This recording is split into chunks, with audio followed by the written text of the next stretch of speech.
नमस्कार दोस्तों, मैं हूं आपके साथ रिया अग्रवाल और आप देख रहे हैं करंट क्राइम, जहां मिलता है सिर्फ सच। आज हम बात करेंगे उस विवाद की जो पूरे देश में सुर्खियों में है। हाल ही में नई दिल्ली में आयोजित एआई समिट में देश और दुनिया की निगाहें लगी थी। ये आयोजन भारत के लिए एक बड़ा वैश्विक मंच साबित हुआ, लेकिन कांग्रेस और उसके कुछ समर्थक नेताओं ने इसे अपने राजनीतिक एजेंडे के लिए इस्तेमाल कर दिया। यहीं पर कुछ युवा कार्यकर्ताओं ने मंच पर जाकर शर्ट उतार कर विरोध प्रदर्शन किया और इसी प्रदर्शन पर प्रधानमंत्री नरेंद्र मोदी ने मंच से कड़ी प्रतिक्रिया दी। पीएम मोदी ने इसे गंदी और नग्न राजनीति करार दिया और कहा कि देश की सबसे पुरानी पार्टी वैचारिक रूप से इतनी कमजोर हो गई है कि अब वह ऐसी हरकतों पर उतर आई है। आइए जानते हैं इस पूरे घटनाक्रम की विस्तार से कहानी और इस विवाद के राजनीतिक और सामाजिक प्रभाव को। एक तरफ आज देशवासी भारत को विकसित बनाने के लिए दिन रात मेहनत कर रहे हैं, लेकिन देश में ही कुछ राजनीतिक दल है जो भारत की सफलता को पचा नहीं पा रहे। प्रधानमंत्री मोदी ने एआई समिट को दुनिया के सबसे बड़े तकनीकी मंचों में से एक बताया और कहा कि इस आयोजन ने पूरे देश को गर्व से भर दिया। लेकिन कांग्रेस और उसके समर्थकों ने इस वैश्विक मंच को राजनीतिक अखाड़ा बना दिया। उन्होंने मंच से कहा कि कांग्रेस पहले से ही वैचारिक रूप से नंगी है और कपड़े उतारने की जरूरत क्यों पड़ी। उनका कहना था कि यह प्रदर्शन न केवल देश के सामने बल्कि विदेशी अतिथियों के सामने भी शर्मिंदगी का कारण बना। प्रधानमंत्री मोदी के इस बयान के तुरंत बाद विपक्षी दलों में गहरा विवाद खड़ा हो गया। कांग्रेस नेताओं ने पलटवार करते हुए प्रधानमंत्री मोदी के आरोपों को खंडन किया। यूथ कांग्रेस के पूर्व अध्यक्ष श्रीनिवास बीवी और अन्य नेताओं ने हरियाणा के मंत्री अनिल विज के पुराने फोटो शेयर किए, जिसमें वो सार्वजनिक जगह पर अर्धनग्न दिखाई दे रहे थे।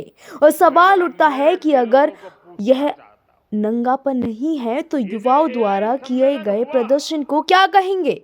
इस पूरे घटनाक्रम में देश में लोकतंत्र, विरोध के अधिकार और जिम्मेदारी की बहस को नई दिशा दे दी है। एक और जहां मोदी ने इसे देश और अंतर्राष्ट्रीय मंच पर भारत की छवि के लिए खतरा बताया, वहीं विपक्ष ने इसे युवा शक्ति और लोकतांत्रिक अधिकार के तहत समझने की बात कही। उन्होंने तर्क दिया कि अगर युवा शांतिपूर्ण और अहिंसक तरीके से विरोध कर रहे हैं तो इसे रोकना और आलोचना करना लोकतंत्र के मूल्य सिद्धांतों के खिलाफ है।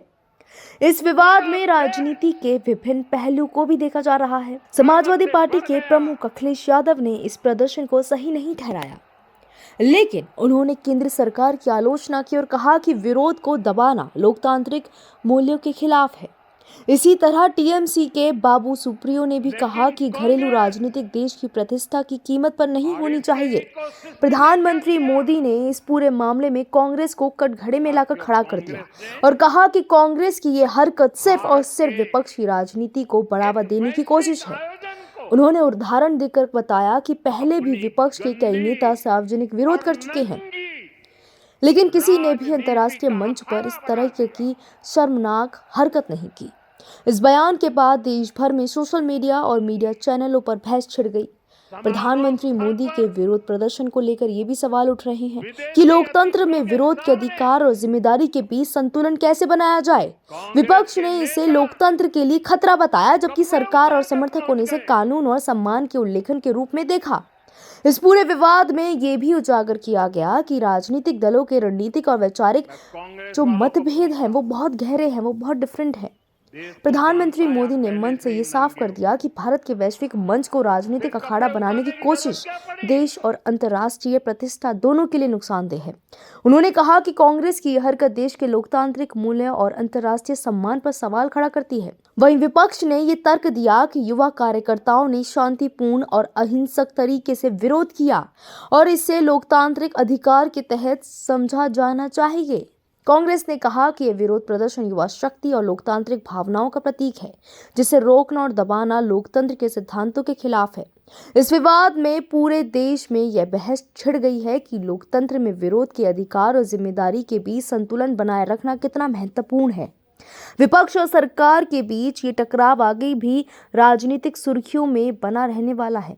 तो दोस्तों, ये था एआई समिट विवाद और प्रधानमंत्री मोदी के बयान का पूरा घटनाक्रम। कांग्रेस की प्रतिक्रिया, विपक्ष के बयान और युवा प्रदर्शनकारियों की भूमिका ने पूरे देश में बहस छेड़ दी है। आने वाले दिनों में ये देखना दिलचस्प होगा कि इस विवाद का राजनीति और देश की अंतर्राष्ट्रीय छवि पर क्या असर पड़ता है। मैं हूं आपके साथ रिया अग्रवाल, आप देख रहे थे करंट क्राइम, जहां मिलता है सिर्फ सच। ऐसे ही ताजा और महत्वपूर्ण मामलों के लिए हमारे चैनल से जुड़े रहिए। धन्यवाद।